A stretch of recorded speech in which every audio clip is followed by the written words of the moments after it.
Hello, everyone. My name is Mai Huang, and I was a journalism fellow with Climate Tracker for the Rainforest Journalism Project supported by Pulitzer Center. Hi, my name is Karsar Kafi, and I'm a journalist with the Jakarta Post in Indonesia. I'm also working with Climate Tracker as the Indonesia Journalism Manager. Hello, my name's Joe Petcher, and I'm a journalist and photographer from New Zealand, currently based in Siem Reap, Cambodia. Hello, I am Gaya Katrina Cabico, a journalist based in the Philippines. For this collaborative reporting project, I was joined by talented journalists in Southeast Asia.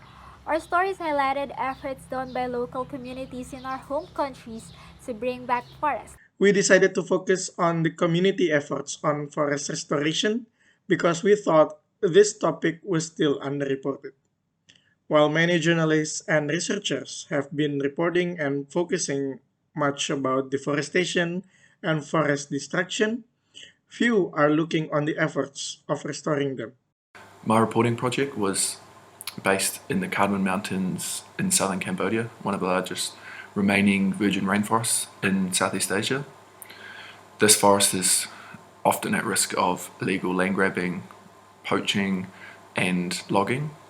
So I was focusing on the organisations and the local communities who are working to find solutions for these illegal activities in order to protect their forest. I chose a slightly different topic because for me in Vietnam, I actually realized that mangrove forests and their restoration, especially in the Ganza area, which is close to Ho Chi Minh City, is a very fascinating topic because most of the forest was decimated during the war and the subsequent years. But then afterwards, there was a very concerted effort by locals as well as by the city government of Ho Chi Minh City to replant these forests and then have households living in the forest be engaged actively in protecting and continuing with the replanting process.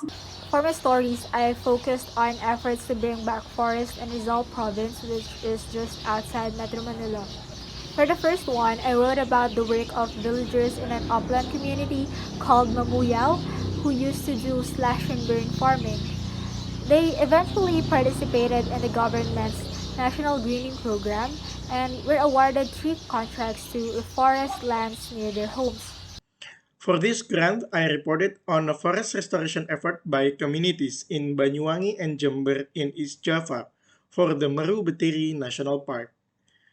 Despite its status as a protected forest, the national park has been marked with deforestation from illegal logging for years. But the local residents are now working to restore their degraded forests once and for all. Deforestation is a major problem in Southeast Asia, so working with journalists from other parts of the region gave me insights on the issues besetting our forests, as well as the solutions offered by local communities. This project was a unique reporting experience because of the nature of the team. All of us across multiple countries and reporting on different issues throughout Southeast Asia. It was very amazing to be part of a cross-border reporting endeavor. Together with my colleagues from Cambodia, Vietnam, and the Philippines, we can voice the importance of these efforts to the world. I think being out in the field and visiting these communities, visiting these forests and the people working in them gave me an amazing understanding about the sacrifices that these people are making in order to protect their forests. I hope that people, when they read my article, will stop to think about the tremendous concerted effort that went in over the years to build up the forest to where it is now and conserve it until this day. Listening to the stories of people and seeing the results of their hard work made me realize that communities should be involved in conceptualization, consultation, planning, and monitoring. The impact this project has had on my audience is hopefully to inform them and uplift, but also to highlight the unique ways in which Cambodian people are protecting their forest.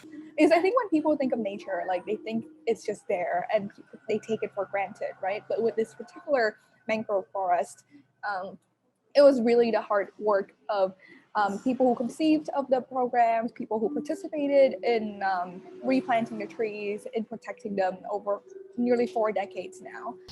I am hoping that my stories will somehow send a message to the government that forest restoration efforts should shift from being target driven to being community centered, and that they should lead in the protection of nature. I hope our collaborative reporting can inspire more people to jump in the bandwagon in the forest restoration efforts, not only in Southeast Asia, but also in other regions across the world.